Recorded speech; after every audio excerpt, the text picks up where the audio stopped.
Le programme de recherche dans le cadre du CPER Insectes sur lequel je travaille s'appelle officiellement Origine sociale, parcours et insertion. En fin de compte, avec les collègues de l'équipe, on a pris l'habitude simplement de retenir le mot parcours. En fait. Alors, pourquoi ce mot parcours? Parce qu'en fin de compte, ce qui nous réunit, donc c'est une équipe de sociologues, doctorants, enseignants-chercheurs. Ce qui nous réunit, en fin de compte, c'est la question des cheminements, des trajectoires, donc des parcours, et notamment donc la prise en compte de la variable temps dans les destinées sociales, dans les trajectoires sociales. Donc c'est pour ça qu'on travaille vraiment sur cette question du temps et de comment on peut sociologiquement interroger le temps dans ces trajectoires et son rôle. Alors, pour ce faire, on a 4 portes d'entrée, ou 4, je ne sais pas comment appeler ça, on dirait concepts, hein, qui nous guident, en fin de compte, dans l'interprétation de ces trajectoires.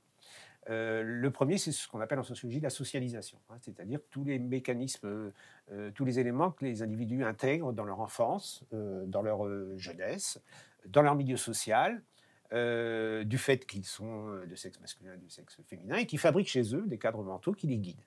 Le deuxième élément qui joue, c'est l'effet de génération. C'est-à-dire que les individus vivent à des moments donnés dans des cadres sociaux, des cadres politiques, dans lesquels il peut y avoir des événements sociaux, voire des événements militaires, hein, qui marquent et qui vont aussi jouer sur leur destin social.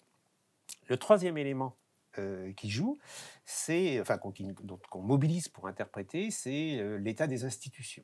Hein, les institutions se modifient, les politiques publiques modifient les choses, et ça aussi, ça peut jouer sur la trajectoire des individus. Si on prend par exemple l'école, les transformations du système scolaire, la politique des 80% de bac, fait qu'aujourd'hui, les jeunes accèdent au niveau du bac, alors qu'il y a 30 ans, ils n'auraient pas accédé au niveau du bac. Donc ça joue aussi sur leur destin.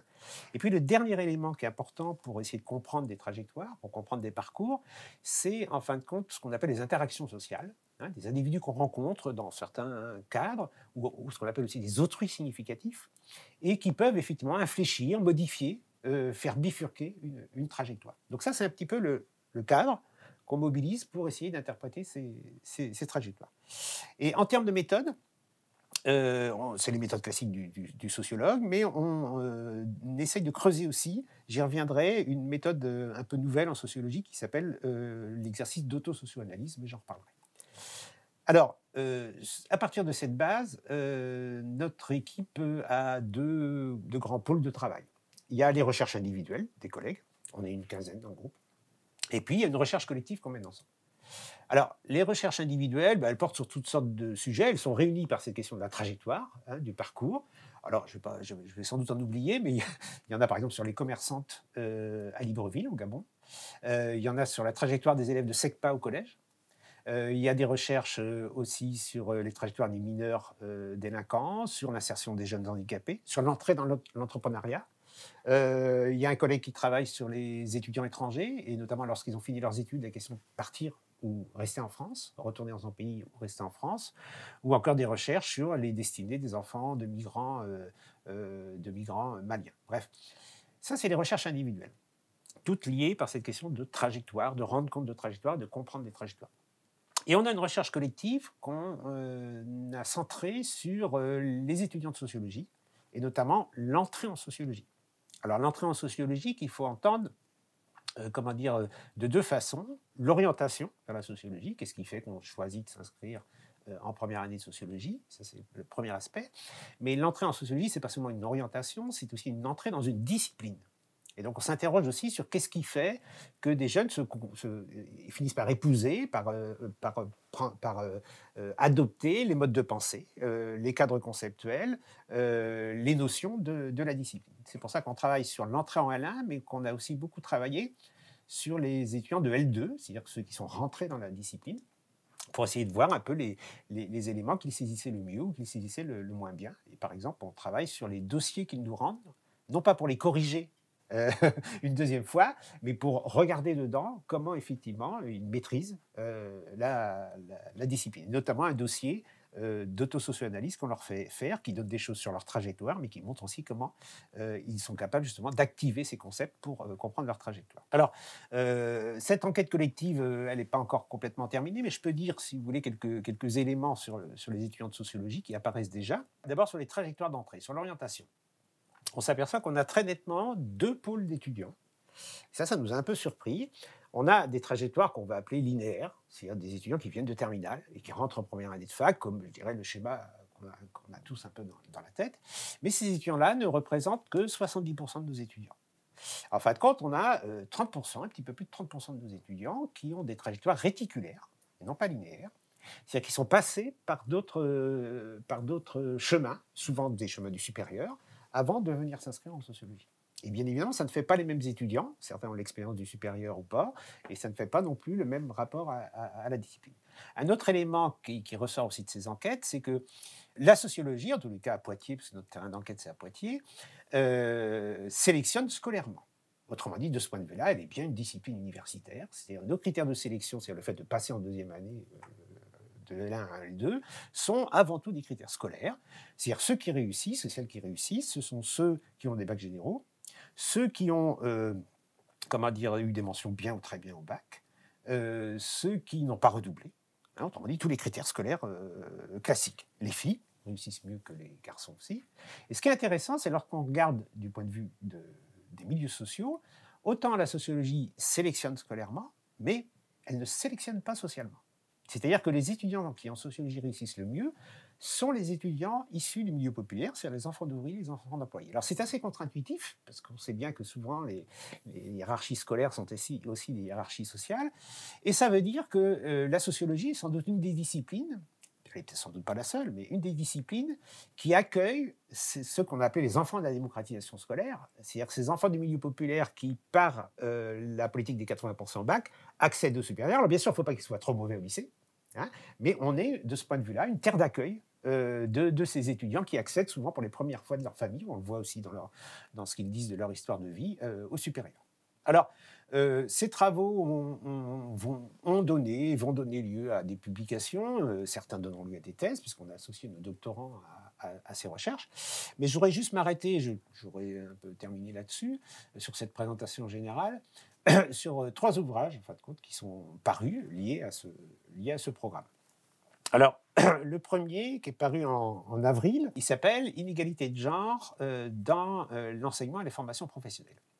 En fin de compte, c'est un livre suite à un colloque qu'on avait organisé avec le soutien du CPER Insect, qui est consacré donc à la voie professionnelle, CAP et Bac Pro, et toute une partie du livre se consacre aux trajectoires de ce qu'on appelle les pionnières. Les pionnières, c'est des jeunes filles qui vont s'inscrire dans des sections dites masculines, enfin dominées par les garçons. Alors, qu'est-ce qu'ils montrent ces chapitres sur ces pionnières ? Il montre d'une part que c'est dans les années 1970 qu'on a eu les premières levées des tabous relatifs à cette division des sexes. C'est-à-dire que c'est dans les années 70 qu'on voit des premières filles aller tenter d'investir des sections de garçons. Je prends un exemple qui est le CAP de mécanique automobile. Alors vous savez, l'automobile, c'est par excellence très marqué par le masculin. La première fille qui s'inscrit en CAP de mécanique automobile, c'est en 1969. Elle a en face d'elle 15 200 garçons. Voilà. Elle échoue au CAP. Bon. En 72, il y en a 2 autres qui réessayent, qui échouent aussi, et il faut attendre 1973 pour qu'une première fille obtienne son CAP de mécanique auto. Alors malheureusement, on a oublié son nom. C'est pas comme la première bachelière au 19e, voilà, qui est très connue des historiens. Celle-là est restée dans l'anonymat. Mais on voit que dans ces années-là, en fin de compte, la cloison qui existait commence à se faire percer un petit peu. Mais et c'est là que la leçon sociologique est intéressante, il faut faire attention à ne pas faire des prospectives à partir de ça. C'est-à-dire que c'est pour ça qu'on dit toujours en sociologie qu'il faut se méfier des effets de loupe. Effectivement, il y a un changement qui s'opère. Autrement dit, des interdits sociaux qui existaient tombent. Mais ces interdits, pour autant, ne conduisent pas à la mixité des spécialités. J'ai regardé les statistiques. Aujourd'hui, en CAP de mécanique automobile, il y a 1% de filles. Voilà. Donc, ce n'est pas parce que les filles franchissent la frontière qu'on va aller vers une transformation profonde sur le sexe des métiers.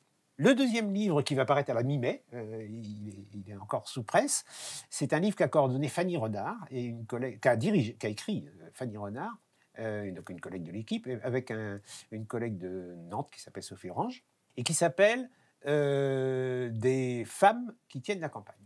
En fin de compte, c'est un livre, c'est une enquête consacrée aux jeunes femmes de 20 à 30 ans qui restent en milieu rural, qui s'installent en milieu rural et qui font leur vie en milieu rural.